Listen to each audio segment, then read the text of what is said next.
ஒரு டைரக்டருக்கோ திரைக்கதை ஆசிரியருக்கோ ஏற்படும் ஆரம்பத்தில் ஏற்படும் குழப்பம் எல்லாம் எனக்கும் இருக்கிறது. இது எங்கேருந்து ஆரம்பிக்கிறது? இந்த கதையை நாங்கள் சந்திச்சதை பற்றி ஆரம்பிக்கிறதா, முதல்ல எங்கே பார்த்தது நினைக்கிறதா? எனக்கு தெரியவே தெரியாது. பாவலர்தான் தெரியும். நான் அமர்தான் இளையராஜான்னு நினச்சிட்டு இருந்தேன். ஒரு ஃபங்க்ஷனுக்கு போகிறோம், அங்கே இளையராஜா அப்படின்னா இவர் எந்திரிக்காமல் உட்காந்துட்டு இருக்காரு, வேற யாரும் நடந்து வராங்க. அவ்வளோதான் தெரியும் எனக்கு. அதற்கு பிறகு சார் நான் இந்த மாதிரி மியூசிக்கு ரசிகன் ஆரம்பிச்சு அது கொஞ்ச நாள் அண்ணன் ஆகி ஐயன் ஆகி அது இப்போ எல்லாரும் நினைச்சிட்டு இருக்காங்க குணாவுக்கும் அபிராமிக்கும் ஒரு காதல் பாட்டு போட்டு கொடுத்துருக்காருன்னு. இல்லை, அது எங்களுடைய காதல் பாட்டு. என் கண்மணிக்கு நான் எழுதிய கடிதம், அதுக்கு இசையமைச்சார். அற்புதமான விஷயம். எனக்கு டைரக்டருடைய இது பார்க்கும்போது பெரிய பிரம்மாண்டமான வேலையும் தான்.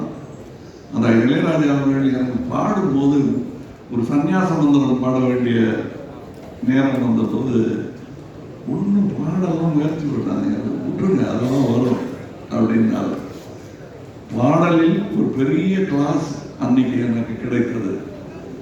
அந்த கவனம் பண்ணுறது, எஸ்பிவி குரலில் இருந்தால் நல்லா இருக்குமான்னு ட்ரை பண்ணுறது, அதெல்லாம் பண்ணாதீங்க, உங்களுக்குள்ள ஒன்று இருக்கு, அது கிடைச்சா போதும் அப்படின்னு சொன்னாங்க.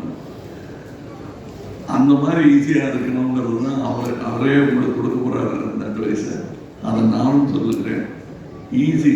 நிறைய பேர் அதைத்தான் தனுஷன் சொன்னாரு, இந்த ப்ரெஷர் 1000 வரும், பட் நீங்கள் எப்படி அவரை பார்க்குறீங்களோ அவர் எடுத்துங்க. ஏன்னா எடுக்கணும்னு எடுத்தால் 8 பார்க்க எடுக்கலாம். ராஜாவை பிடிக்காதவர்கள் எடுத்தால் அது ஒரு படம். ஆனால் எப்படி எடுத்தாலும் அந்த இசை மேதைங்கிறவர் தனித்து நிற்பார். பிடிக்காதவங்க சொன்னா கூட இதை மறக்க முடியாதுல்ல. அவர் ஆரடியெல்லாம் கிடையாதுங்கன்னு ஆரம்பிப்பாங்க பிடிக்காதவங்க. ஆமா, ஆனால் ஒரு அடி பாட்டு கேட்டா போதும். அந்த மாதிரி நான் இப்ப கூட பேசிட்டு இருந்தோம்.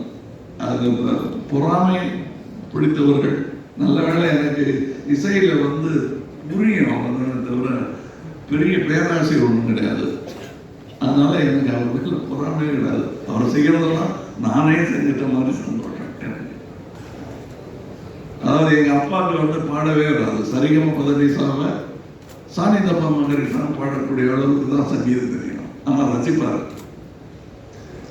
அவர் தான் நாங்கள்லாம் பாடணும், இப்படி எனக்கு வரல உனக்கு வரணும், வருது கற்றுக்க அப்படின்னு சொன்ன மாதிரி எங்கள் அப்பாவுடைய நிலையிலிருந்து தான் நான் இவரை பார்க்குறேன். நான் எனக்கு வராதெல்லாம் இவருக்கு வருது. அதான் பாரதிராஜா சொன்னார். எப்படி இது அப்படின்னு ஆச்சரியப்பட்டுக்கிட்டே வருடங்கள் கடந்து விட்டார். வெவ்வேறு ஆங்கிள் இருக்குங்க இவரை பற்றி. இவங்க கூட வேலை பார்த்தவங்க சொல்ற ஒரு கதை, மியூசிஷியன்ஸ் சொல்ற கதை, இசையெல்லாம் தெரியாம வாழ்க்கையில் இளையராஜாவை தன்னுடைய டைரியா யூஸ் பண்றவங்க சொல்ற கதை. என் கல்யாணத்துக்கு போது இந்த பாட்டு, நான் எனக்கு முதல் குழந்தை பிறந்த போது இந்த பாட்டு அத்தனை பேரும் அதை பேசினாங்க.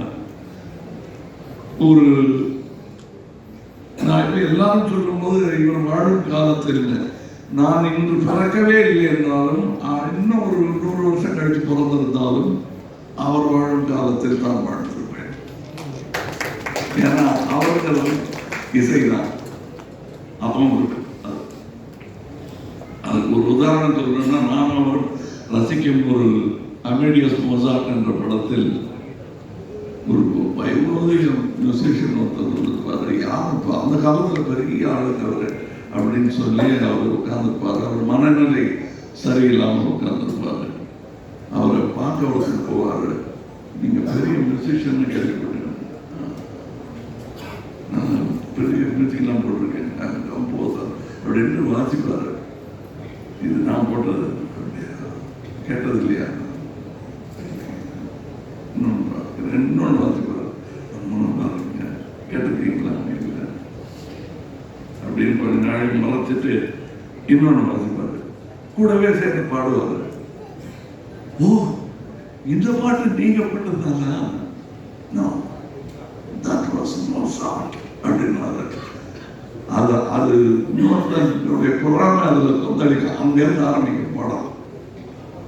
தட் இஸ் இளையராஜான்னு சொல்றதுக்கு 1000 இன்ஸ்டிடியூஷன்ஸ் இருக்கு. அந்த மாதிரி எனக்கு இப்போ நான் தான் சொன்னேன், சாயங்காலம் ஒரு ஃபங்க்ஷன் இருக்கு, எல்லாரும் மனம் விட்டு பேசினாங்கன்னா நீங்க நேரம் இங்க இருந்து அங்கதான் வர வேண்டியிருக்கும் அப்படின்னு சொன்னேன். Once again to the director நான் சொல்றது, உங்கள் பார்வை உங்களுக்கு சொல்லணும்னு தோன்ற அந்த நிஜத்தை சொல்லுங்கள். ப்ரெஷர் எடுத்துக்காதீங்க. ஏன்னா இந்த படம் பற்றிய படம் மட்டும் இல்லை, பாரத் ரத்னா இளையராஜாவை பற்றி. இது வாழ்த்துல டிமாண்ட், எங்களுடைய டிமாண்ட். இதுலயே கொஞ்சம் பாஷைகள்லாம் கம்மியா இருக்கு, தமிழ், தெலுங்கு, மலையாளம், கன்னடம், ஹிந்தி. இன்னும் இந்தியாவிலேயே இன்னும் நிறைய பாஷைகள், அத்தனையும் சேர்த்து அவையிலெல்லாம் இந்த கூட்டி போவார். சொன்னார் இல்லையா தனுஷ், எனக்கு வழி நடத்தணும்னு. அவர் இசை வழி நடத்தி ரோடு போட்டு கொடுக்கணும், எல்லா ஊருக்கும் போகலாம், போக வேண்டும். நான் எனக்கு பொறாமையே கிடையாது. அதான் நான் சொன்னேன், சாருன்னு ஆரம்பிச்சு, அண்ணன் ஆரம்பிச்சு, ஐயான்னு ஆரம்பிச்சு, இப்போ வித்தியாசம் இல்லாமல் அவருக்கு பாராட்டு வருவதெல்லாம் எனக்கு வருவதாக எனக்கு தோன்றும். அப்படிப்பட்ட ஒரு பாராட்டு விழாவாகத்தான் நான் இதை எடுத்துக்கொள்கிறேன். இதில் இன்னும் நிறையா சொல்வதற்கான விஷயங்கள் எனக்கு இருக்கிறது. ஆனால் இதற்கு பிறகு இசை வெளியீட்டு விழா, பிரமிகர் வெற்றி விழா, நிறைய வாய்ப்புகள் இருக்கிறது. அங்கே நாம் பேசுவதற்கு நிறைய இருக்கிறது, பேசலாம். வாழ்த்துக்கள். வணக்கம். எல்லோருக்கும் நன்றி. டைரக்டருக்கு சில விஷயம் நான் சொல்லணும்னு ஆசைப்படுறேன். ஏன்னா இந்த காம்பேர் பண்ணதுல எனக்கு ஏதாவது பைசா சொல்லணும்ல. கமலுக்கு அப்போ 19 வயசு, எனக்கு 12 வயசு. தமிழ், தெலுங்கு, மலையாளம், கன்னடான்னு டே அண்ட் நைட் ஒர்க் பண்ணிட்டு இருந்தாரு. இப்போ எல்லாம் இருக்கிற மாதிரி ஒரே படம்லாம் கிடையாது, ஒரு 15 படம் இருக்கும் அவருக்கு. அந்த சமயத்தில் நான் ஸ்கூல்லேருந்து வந்த உடனே செகண்ட் சண்டே ஆச்சுன்னா கிளம்பு பாரு. எங்கே அப்படின்னா மேலப்பூர் ஃபைனான்ஸ் போவோம், அங்கே பாவலர் பிரதர்ஸோட கமல் பாட்டு பாடுவார். ஸோ அந்த சீன்லாம் எப்படி எடுக்க போகிறீங்க, 20 வயசு கமலை எங்கே கொண்டு வர போகிறீங்க அப்படின்னு கேட்கணும். அதுக்கப்புறம் ராஜா சாரோட சென்ஸ் ஆஃப் ஹியூமர், அதை நீங்கள் பிடிச்சே ஆகணும். பொம்முக்குட்டி அம்மாவோட ஷூட்டிங்க்கு அவர் வந்தார், அவங்க ப்ரொடியூஸ் பண்ண படம். நாங்கள் சத்யராஜ் கேரளாவில் எங்கேயும் ஷூட் பண்ணிட்டு இருக்கோம். எல்லாரும் வந்தோடனே எல்லாரும் எழுந்து ராஜா சாருக்கு வணக்கம் சொன்னாங்க. நான் அவர் பார்த்து வளர்ந்த பெண், அதனால நான் அவர்கிட்ட குடும்ப மாதிரி தான் பழகுவேன். என்கிட்ட வந்தார், வந்துட்டு கூட யார் வந்திருக்காங்க அப்படின்னு கேட்டாரு. இப்படி போச்சேன். அண்ணா வந்திருக்காரா, அப்பாவை கேட்டாரு, வரல. மன்னி வந்திருக்காங்களா, வரல. உங்க அக்கா வந்திருக்காங்களா, இல்லை. தனியா வந்திருக்கியா அப்படின்னு கேட்டாரு. ஆமா அண்ணன். என்ன வீட்டில் இந்த கழுது அவுத்து விட்டாங்களான்னு கேட்பாரு. இன்னும் அவரோட சென்ஸ் ஆஃப் ஹியூமரை நீங்கள் டெஃபினட்டாக பிடிக்கணும், அது எங்களுடைய ஆசை. எனக்கு இந்த வாய்ப்பு கொடுத்த ஸ்ரீராம் அவர்களுக்கும் கனெக்ட் மீடியாவுக்கும் நன்றி. இந்த படத்தோட நடிகர்கள், தொழில்நுட்ப கலைஞர்கள் குழுவை பார்க்கும்போது இசைஞானியோட வாழ்க்கைக்கு நியாயம் பண்ணும் விதமாக இந்த படம் இருக்க போகுது அப்படிங்கிறதுல எந்த விதமான சந்தேகமும் இல்லை. இப்படி ஒரு காலத்துக்கும் நிற்க போற வரலாற்று பதிவு நிகழ போறதுக்கு காரணமான Mercury Movies and கனெக்ட் மீடியாவுக்கு நன்றியையும், இப்படம் சிறப்பாக உருவாகி மகத்தான வெற்றி பெற்று உலகின் அனைத்து சினிமா ரசிகர்களிடையும் இசைஞானியின் வாழ்க்கை வரலாறு சென்றடையணும்னு கோடான கோடி ரசிகர்களின் சார்பாக வாழ்த்துகிறேன். நன்றி, வணக்கம்.